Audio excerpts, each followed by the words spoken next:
Hi, I'm Susan. I'm from Worldpeacefull, and the theme of today's poem/philosophy is a true friend, a real friend. I'm sure those of you who are listening to me now can think of people in your life who have truly been there for you. Sometimes, friendship can be something we thought we had and found that we didn't exist. Or, to our surprise, there are a few people out there who see us as we truly are. And there are moments, of course, when you can feel very alone because there's no one who's in your corner or supporting you in difficult times. And then you look to your friends to really talk to them. Many feel uncomfortable burdening people when they're feeling sad or having a challenge. But really, what is friendship? What is that true friendship where someone is always there for you? Every person deserves to be loved. And if you're out there right now and you don't feel you have a friend, I send you peace and love. And know that you've touched somebody's life, even if you don't think that you have. You have. And maybe some of those people who you thought were not your friends, maybe they really were your friends in disguise, but just didn't tell you. Maybe life moves them on. I guess at the end of the day, it's about being our own best friend. You have to be there for yourself when people can't be there. Anyway, this poem is a beautiful poem. It was published on 29th of April 2011, and it's called A Real Friend. A real friend is not the one with the most platitudes, but the deepest gratitude, for they have found you. A true friend is not the one that recoils in fear, but the one who embraces with a tear, for they dare to care about somebody else. A kind friend takes away the mask and lets you see, allows you to be free, to be yourself. They are there for you in your dreams. They will share with you their dreams. They are the ones that believe in you. The word friend is used liberally. Many don't know the essence of a friend. Many are simply stepping stones or assertions of status, to be seen to be not alone, to be popular and of value, for one is broadly approved, therefore one must belong. One can always be strong in a group. I would rather be alone than to be seen to be. Every face I meet, I greet in my heart as a friend, for I see beauty in every smile. Some may be suspicious, some may feel contempt, some may be in disbelief. For how can one love the many? How can one be kind to the drunk on the street? How can one help the disenfranchised to their feet? For surely they are the least worthy, yet they are the most worthy of belief. For humanity is all-embracing. Humanity is the truest jewel, where all is a friendship, all journey to the end. Just imagine how much easier is this road when love allows another to be seen without judgment, as a colour in the spectrum, in the midst of the chaos theory. For friendship is not a theory or a calculation. It is just being comfortable with yourself. For male gets confused by female. Profession gets confused by status. Knowledge gets confused by ignorance. Race gets confused by creed. Poverty gets confused by greed. Yet each is a point of departure. Each separates one from the other. Each judged from the pulpit of righteousness. Yet I wonder if one was to simply discern light and darkness, what would one learn of shades of grey? To simply observe differences, to practice human rights with a smile, to not be right but bright, to accept one may be wrong and make room for possibilities. For beyond the subtle peak of the mountain, one peaks at the mountain's subtlety. For real substance is grounded in the earth, the salt of the earth. For each is a story that is long and detailed, and a miracle to be enchanted, a wish to be granted. For friendship is the sea of generosity on the wings of freedom. It forms a daisy chain around the earth, playing carelessly on the grass, plucking courage to be forthright, to see with second sight another's plight. For I have been told that you are an angel, yet what you do is average in a loving world. It is extraordinary in a world that no longer cares, that doesn't stop to give a hand, that doesn't ring to understand, that turns its back on opportunity, that sits waiting quietly to be seen. For in every moment, a golden opportunity is calling you to love yourself.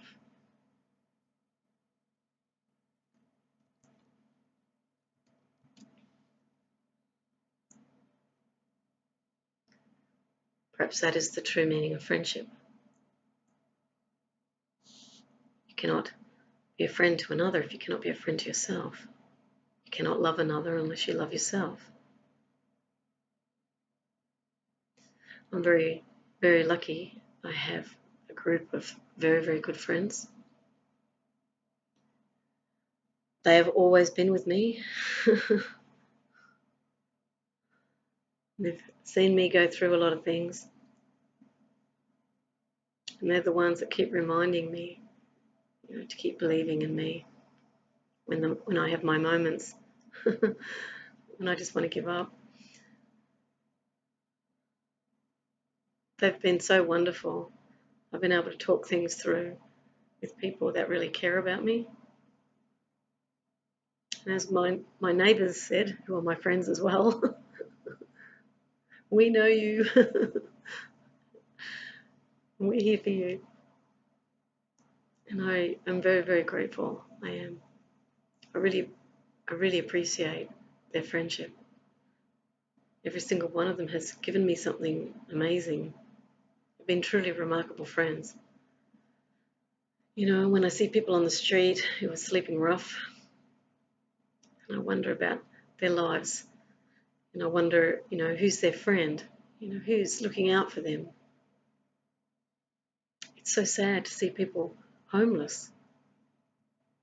People just walk past. I just cannot believe our world, that we all keep walking past.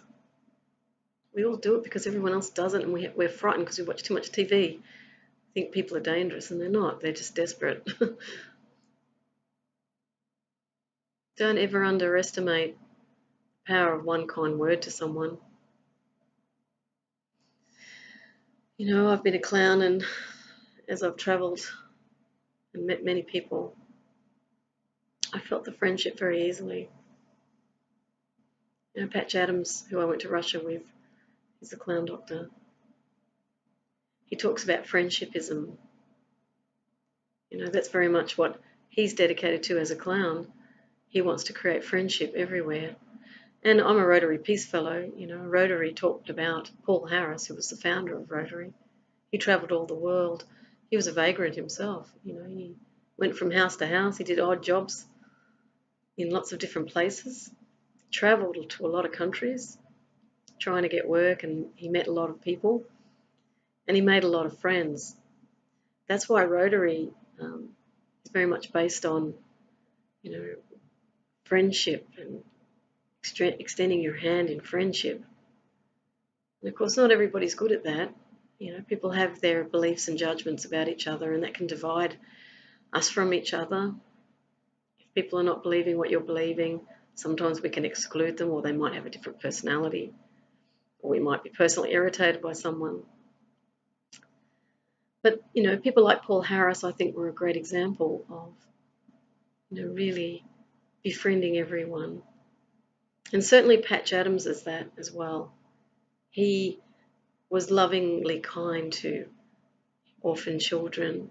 He used to pick the one that was the saddest and loneliest, and he'd put them on his lap and he'd play with them and really give that child an experience of love, an unconditional love was what he was doing, and that was friendship. Now, it doesn't mean they become friends for the rest of their life. It's just friendshipism. It's just being a friend to someone, and that's creating a safe space where people aren't rejected. I've been to some horrendous orphanages. I'm thinking of India here, where I've seen really badly deformed children, and I've, tapped on their table because they've had a food table in front of them. They've been in a wheelchair or in chairs. And I remember doing that with a girl. I was whacking her table, she was whacking the table. She had some form of autism or something. She had some sort of intellectual disability. I'm always hesitant to say the word disability because I see it as a difference. I don't see people as less able. I think they're just differently able. You'll find there's gifts in every human being. I've been to these places where children are really in difficult circumstances. They've been left. Their parents didn't want them, or the parents couldn't afford them, or parents were sick. Whatever the reason, the child has ended up in the orphanage. And they don't get a lot of love. And so as clowns, we went in there and we gave friendship, even if it's just for a little moment. You can't know the impact a smile can make. I have been told myself when I clowned at hospitals, I've been told by a really lovely old lady, I always remember, she says, "Dear, you made my whole day," just because I smiled at her. And we go into the world and people are not smiling at each other. They're not giving to one another. They sit in aloof, disconnected disinterest at times. At other times, people do connect, and I have seen that. But increasingly, I see the fear in people, and I know it's only going to bring more unhappiness into our world. I try my best, I'm not always able to step across the room towards someone. Sometimes I can't. But in my own way, I send what I can to bring something beautiful into the world. But we're in a world where people don't even smile at you when they walk past. I mean, I still do. I'm not typically afraid of that. I have a way of connecting with people. But a true friend really sees you as you are.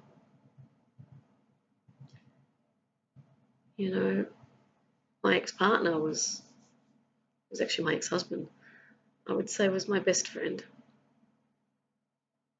And I miss him at times. He was a really wonderful man. I was never criticised. In 11 years, I was never criticised. Not one negative word was said to me. I wasn't indulged either. He was down to earth, really kind man. He helped me learn to ride a motorbike. I learned to ride a 550 CBX Honda. I was one of the first women doing it.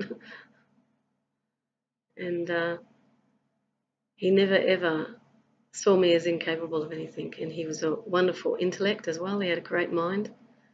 So we would have lots of wonderful political discussions. I do miss him from time to time because he truly was a real friend to me. I haven't had a lot of people who have really walked with me in this life, but he was one. And I had another wonderful partner who I was with for about 6 years. And I actually had a look for him today. He's an Afghan man. He was the most beautiful poet. His artwork was unbelievable. He's doing lots of paintings in Afghanistan now to bring peace and joy to the people. So what he taught me again was unconditional love. He never criticized me. In fact, I've had 17 years of not being criticized or put down by two very, very beautiful people. And they shared everything. And the second one, who was very special to me, he showed me the power of art and the depth. You know, he would paint and he would not think of anything. He went into that stillness. I never heard him criticize anybody. He was always willing to look at them with goodwill. He was the one that cooked in our place. He cooked all the food. I ate it. I was good at that. We sort of shared, and I helped him with English, and I helped him, get to where he needed to go. I supported him in what he was doing with his artwork. And now he's bringing peace to his country. And I saw his work today and I was so inspired. And I felt the privilege of having shared his journey with him. I've always had a very deep belief in peace. And sometimes people can get very cynical, particularly when the world media, I will say, reflects a world that we're seeing at the moment. It's not the real world. I can absolutely guarantee you that as a peacemaker myself, it's not. I travelled the world. People are very wonderful. It's the politics we're having problems with. People are not resolving conflict. We've still got power paradigms happening, and this is not friendship.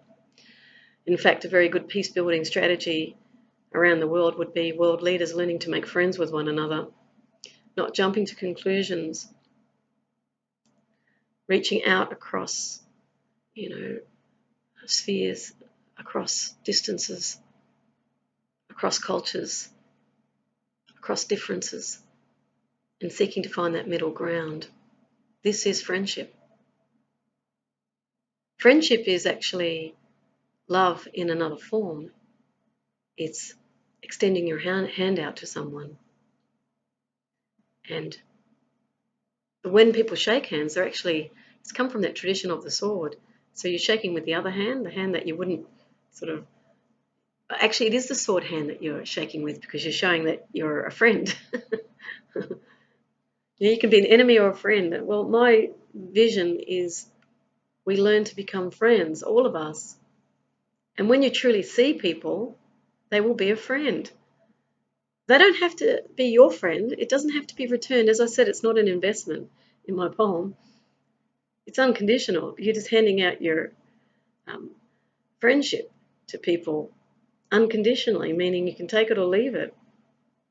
This is peacemaking in the world. This is not anything else. It's just being a friend. Unfortunately, it gets confused sometimes. People see it as something else.